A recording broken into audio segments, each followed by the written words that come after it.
दोस्तों, कहिए कैसे हैं आप। आशा करते हैं बहुत अच्छे होंगे और खूब मन लगा के पढ़ाई कर रहे होंगे। देखिए, अभी तक जितने एग्ज़ाम होने थे ना, कहने का मतलब कि टीजीटी, पीजीटी, टेट जितना भी होना था ना, सब हो गया।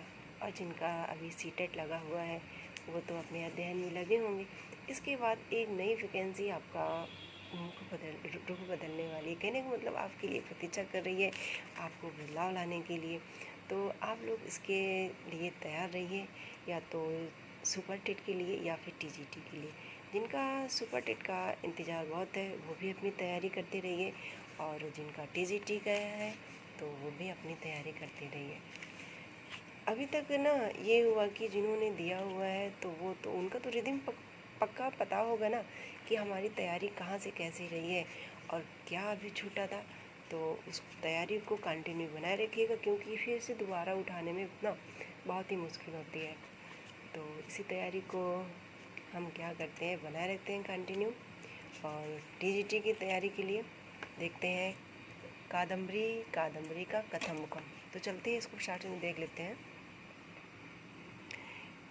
कादम्बरी बाणभट्ट की सर्वोत्तम रचना है, जिसमें कादम्बरी तथा चंद्रापीठ, महाश्वेता एवं पुंडरीक की प्रणय कथा का वर्णन है। इसमें पुंडरीक तथा चंद्रापीठ के एक जन्म की ही नहीं अपितु 3 जन्मों की कथा वर्णित है। कादम्बरी के प्रमुख पात्र चंद्रापीठ, वैशंपायन, कादम्बरी, महाश्वेता, पत्रलेखा है। कादम्बरी का स्रोत गुणाढ्य की बृहत कथा को माना जाता है। यह गद्यमयी रचना है, इसमें भाषा, भाव एवं उचित सम्मिलन हुआ है। श्रृंगार प्रधान काव्य होते हुए भी इसमें कहीं भी अश्लीलता नहीं आई है। कलात्मक उत्कर्ष, उद्भूत काव्य संयोजना, अलंकारों की मनोरम चमत्कृत की प्रस्तुत से कादम्बरी गद्य काव्य में एक प्रकाशमान दीप स्तंभ के रूप में संस्थापित हो गई है। अब इसके आगे की कथा देख लेते हैं। यह गद्य काव्य कथा मुख, पूर्वार्ध एवं उत्तरार्ध 3 भागों में विभक्त है। कथा मुख भाग में विदिशा के राजा शूद्र के दरबार में आकर एक चांडाल कन्या ने राजा को अत्यंत मेधावी और मनुष्य की वाणी में बोलने वाला तोता समर्पित किया।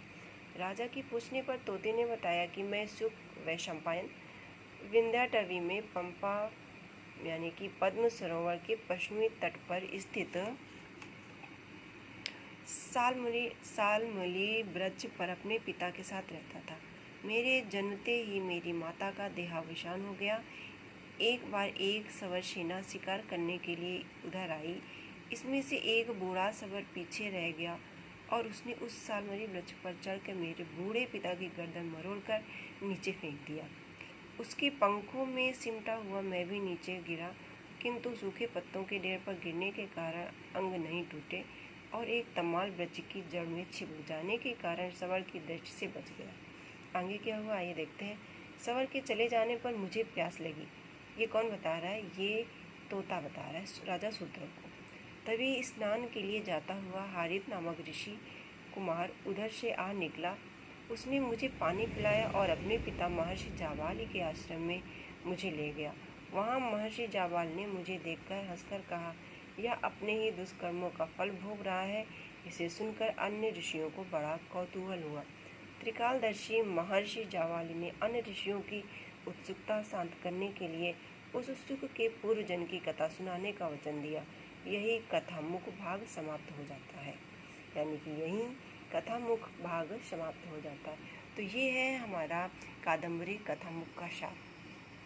तो दोस्तों, ये हमने आपको कथामुख बता दिया, और अगले वीडियो में इसी के प्रश्न उत्तर, जिसको हम लोग बोलते हैं प्रश्न उत्तरी, चलिए आइए दिखाते हैं आपको।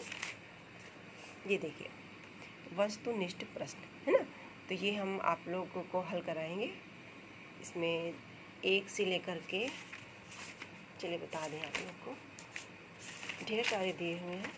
हालांकि इसमें देखिए अभी 124 ही हैं, ज़्यादा नहीं है, बट आगे जितने भी इसमें है ना हमारे ग्रंथ हैं, पहले उनका शार्ट दिया हुआ है, समरी दी हुई है, और इसके बाद में इसमें प्रश्न उत्तर भी दिया हुआ है। ये हम आप लोग को सब लोग को करवा देंगे। तो आप लोग यूँ ही बने रहिएगा हमारे चैनल पर। और ये वीडियो आपको कैसा लगा, मिलते हैं अगले वीडियो में प्रश्नोत्तरी में। तब तक के लिए तैयारी करते रहिए।